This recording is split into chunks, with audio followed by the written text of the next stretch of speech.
প্রিয় দর্শক বন্ধু, এটা দেখছেন আমার পাটের জমি। এত সুন্দর পাট দেখলে মনটা ভরে যায়। পাট ক্ষেত দেখলে অনেক শান্তি লাগে। খেতে এসে যদি ফসল এরকম সুন্দর হয় জমিনে, তাহলে খুব ভালো লাগে। ভরা ক্ষেত, এমন সুন্দর পাট হয়েছে, দেখেন পাটের চেহারাটা দেখেন।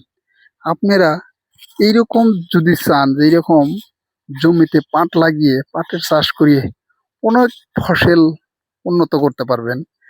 পাটের চেহারা খুব ভালো। আর পাটের বর্তমান বহুত চাহিদা, বাজার মূল্য অনেক। চাইলে আপনারা পাটের চাষ করতে পারেন। পাটের অনেকটাই চাহিদা, বাজার মূল্য অনেক বেশি। তো আপনারা যদি চান তাহলে পাট ক্ষেত করতে পারেন। আমার এটা পাটের জমিন বহুত খানিটা আমি করেছি। আপনারা দেখতে পাচ্ছেন কি সুন্দর পাট। এই পাটটা, এগুলো খুব দেশি পাট বলা হয়। এই পাটটা অনেক লম্বা হবে, মোটাতে 4 হাত, 5 হাত, 6 হাত, 8 হাত পর্যন্ত এই পাট লম্বা হয়ে থাকে। আর এই পাট বাজার চাহিদা অনেক। এখন বর্তমান এই বাজার মূল্য এই পাটের বহুত বেশি, যার জন্য পাট ক্ষেতটা আমি খুব যত্ন করে রেখেছি। দেখছেন দর্শক বন্ধু, কি ধরনের পাট হয়েছে, কি সুন্দর পাট হয়েছে, দেখলে মনটা জুড়ে যায়। আপনারা যদি চান এরকম পাট ক্ষেত করে অনেক টাকা উন্নত করতে পারেন।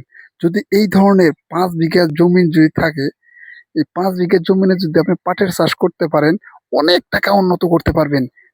দেখতে পাচ্ছেন কি সুন্দর পাট ক্ষেত, মজাদার পাট ক্ষেত, দেখলে মনটা জুড়িয়ে যায়। আপনারা দেখতে পাচ্ছেন কি সুন্দর, অনেক সুন্দর পাটের চাষ করেছি আমি, খুব ভালো। এই পাটে খরচ কম। এই পাটের চাষ করলে আপনি অত একটা খরচ লাগে না, বেশি পয়সা খরচ করতে লাগে না। সামান্য কিছু সারেই এই পাট ক্ষেত হয়ে যায়। তো চাইলে আপনারা পাটের ক্ষেত করতে পারেন। দেখতে পাচ্ছেন কি সুন্দর পাট।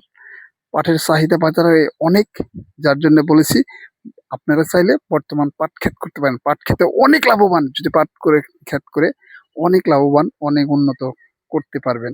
দেখতেই তো পাচ্ছেন আমার পাটটা কি সুন্দর হয়েছে, অনেক সুন্দর হয়েছে।